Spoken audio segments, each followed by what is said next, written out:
आज के इस सेशन से आप कह सकते हो कि यह एक नई सीरीज है हिस्ट्री की। और इस साल 2022 में देखते हैं कितने एपिसोड हो सकते हैं इसके। आज पहली सीरीज है तो उद्घाटन हो रहा है इसका एंशियंट हिस्ट्री से।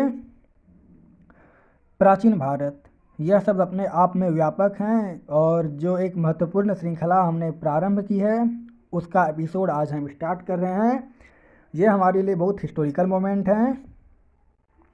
तो चलिए एक एक करके शुरुआत करते हैं। रेडियो कार्बन डेटिंग किसी वस्तु की आयु निर्धारित करने की यह विधि है।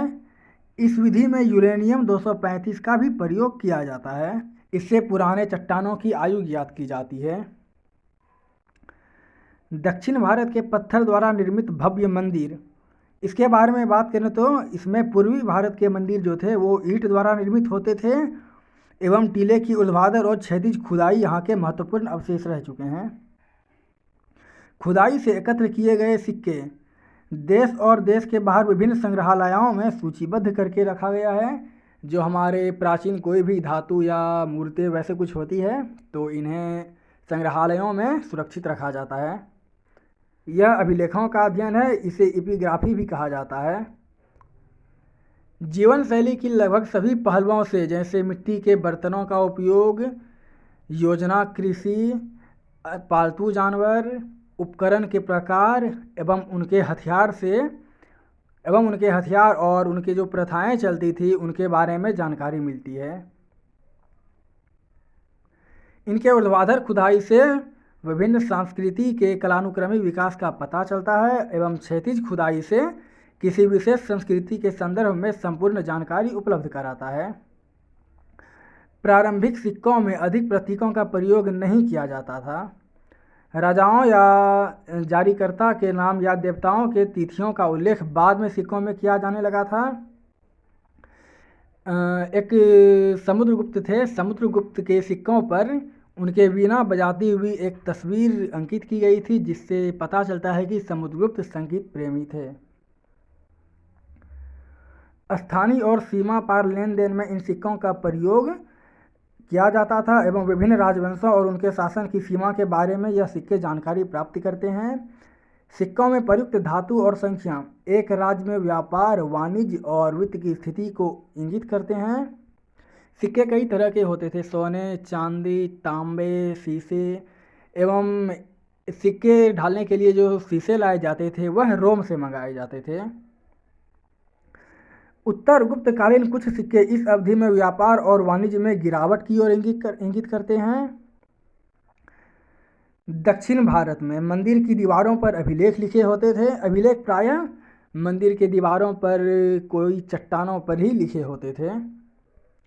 अभिलेख से सामान्य जन, अधिकारी, सामाजिक, धार्मिक और प्रशासन के बारे में जानकारी मिलती है, जैसे कि अशोक के शिलालेख। अशोक के कुल 14 शिलालेख हैं।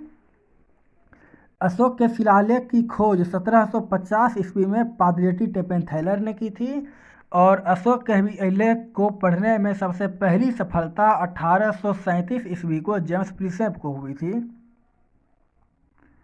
अभिलेख सर्वप्रथम 300 ईसा पूर्व में प्राकृत किया गया था एवं तत्पश्चात इसे संस्कृत में और इसके बाद में क्षेत्रीय भाषा में लिखा जाने लगा था। 4 वेद, रामायण और महाभारत, स्मृतियाँ और धर्मसूत्र, महाकाव्य, जैन और बौद्ध ग्रंथ, यह सभी जो हैं हमारे प्राचीन भारत की जानकारी के महत्वपूर्ण स्रोत हैं। वेद 4 हैं, ऋग्वेद, सामवेद, यजुर्वेद, अथर्ववेद। सामवेद को भारतीय संगीत का जनक माना जाता है और सामवेद जो है भगवान श्री कृष्ण का सबसे प्रिय वेद है। इनके बारे में बात करें तो यूनानी, रोमन या चीनी आधिकारिक इतिहासकार यह सभी तीर्थयात्री या नाविक खोजकर्ता इनके बारे में हमें जानकारी प्राप्त होती है। अशोक के अभिलेख ब्राह्मी, खरोष्ठी, ग्रीक और अरमाइक लिपि का प्रयोग किया गया है।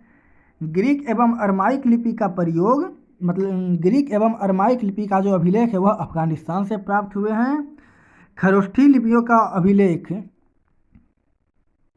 उत्तर पश्चिम पाकिस्तान से और शेष भारत से ब्राह्मी लिपि के अभिलेख मिले हैं। दान, भूमि अनुदान और राजाओं तथा विजेताओं की उपलब्धियों का वर्णन इस अभिलेख में किया गया है। यानी कि उस समय भूमि अनुदान की भी व्यवस्था थी। भारत में सबसे प्राचीन पांडुलिपियाँ बर्च की छाल और ताड़ के पत्तों पर लिखी गई थी। कौटिल्य का अर्थशास्त्र एक राजा और उसकी अर्थव्यवस्था, राजनीतिक प्रशासन और समाज का विस्तृत विवरण प्रस्तुत करता है। इनकी जो पुस्तक है अर्थशास्त्र, यह राजनीति पर आधारित है। अगर गुप्त शासन तक की हमें जानकारी चाहिए तो पुराणों में इसकी विशेष जानकारी दी गई है। ये स्रोत भाषा, लिपि और लेखन की शैली के उपयोग में भी संदर्भ जानकारी प्रदान करते हैं। सिकंदर के आक्रमण की पूरी जानकारी पूरी तरह से ग्रीक स्रोतों पर आधारित है। सिकंदर ने 326 ईसा पूर्व में भारत पर आक्रमण किया था। मेगास्थनीज की पुस्तक इंडिका पुस्तक मौर्य काल के बारे में विशेष जानकारी प्रदान करती है। भारत और रोमन साम्राज्य के बीच व्यापार का असंतुलन का वर्णन प्लिनी ने अपने पुस्तक नेचुरल हिस्टोरिका में की है। इन यात्रियों का उस समय राजाओं ने स्वागत किया था और उन्होंने हर पहलू में उस पहलू के बारे में लिखा हुआ है जो वहाँ उन्होंने देखा था। चलिए बढ़ते हैं प्रागैतिहासिक काल की ओर। यह मानव इतिहास में 2 लाख ईसा पूर्व से 2500 ईसा पूर्व के मध्य की अवधि है, जब पहली सभ्यता अस्तित्व में आई थी। प्रारंभिक भारतीय इतिहास पाषाण युग की संस्कृतियों से शुरू होता है, जिसमें मानव प्रजातियों ने अपने अस्तित्व के लिए पत्थर का प्रयोग किया था। इस काल में हम जानेंगे कि मनुष्य ने किन किन वस्तुओं का प्रयोग करना सीखा था और वे किस मतलब उनका रहन सहन कैसा था, वे क्या पहनते थे, इन सब के बारे में। पाषाण युग को छोटे मोटे तौर पर 3 कालखंडों में विभाजित किया जाता है। पुरा पाषाण काल, यह 20 लाख ईसा पूर्व से 10,000 ईसा पूर्व तक था। फिर आते हैं मध्य पाषाण काल, उसके बाद नव पाषाण काल, उसके बाद ताम्र पाषाण काल। यह 4000 ईसा पूर्व से 1500 ईसा पूर्व तक चले थे। निम्न पुरा पाषाण काल, यह 70,000 ईसा पूर्व से 10,000 ईसा पूर्व तक चला था। इस काल का क्रमागत विकास, इस काल में यानी कि पुरा पाषाण काल में मनुष्य ने मांस पकाना, जानवरों को भगाने के लिए आग पर नियंत्रण करना सीखा था। आग का आविष्कार इन्होंने पत्थर से किया था और अगर पत्थर को तेजी से रगड़ें तो वैसे आग निकल सकती है। इस काल के लोग शिकार और खाद्य संग्राहक थे तथा वृक्ष के नीचे और गुफाओं में निवास करते थे। इनके जो उपकरण थे वे अपरिष्कृत और खुरदरे उपकरण होते थे, जैसे चौपर, कुल्हाड़ी, पेबुल्स। यह सब उपकरण इनके रोजाना उपयोग में लाए जाते थे।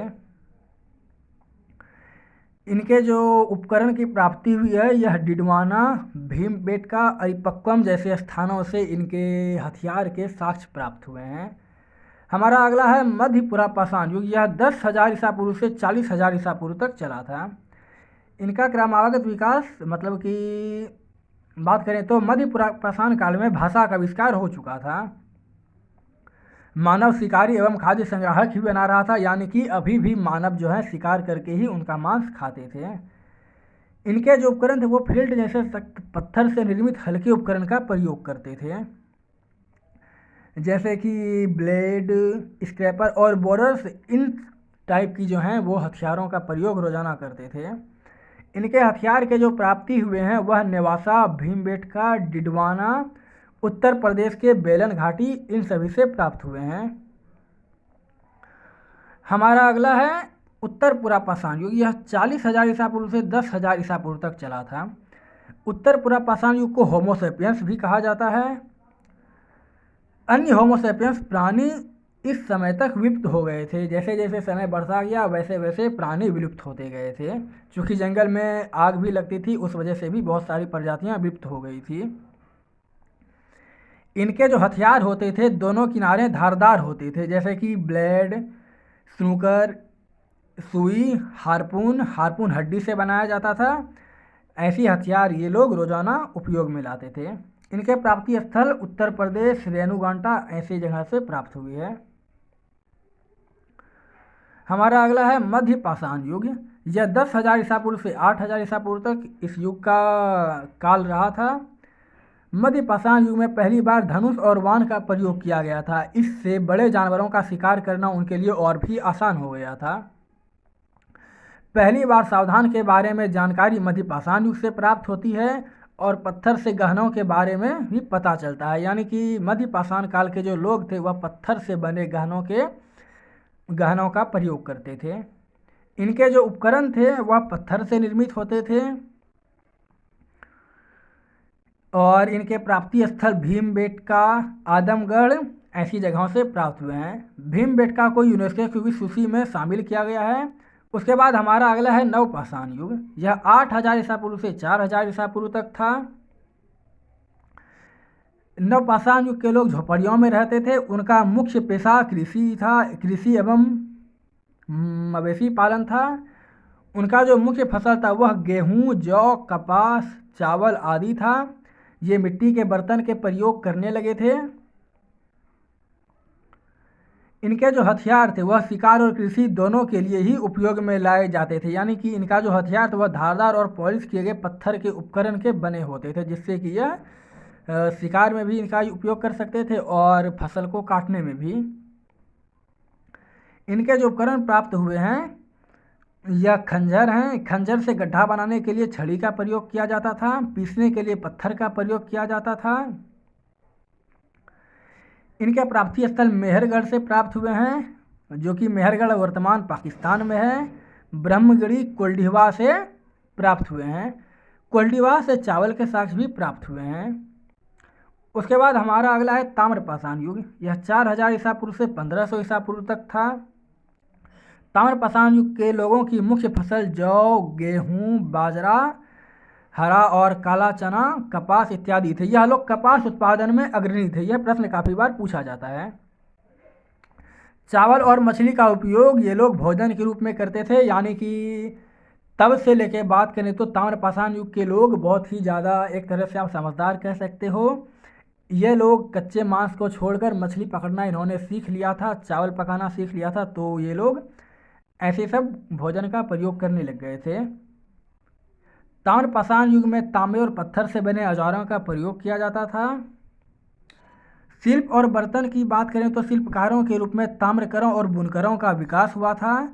ये लोग काले और लाल मृदभांड का प्रयोग करते थे। काले मृदभांड के ऊपर भिन्न भिन्न आकृतियां बनाई जाती थी।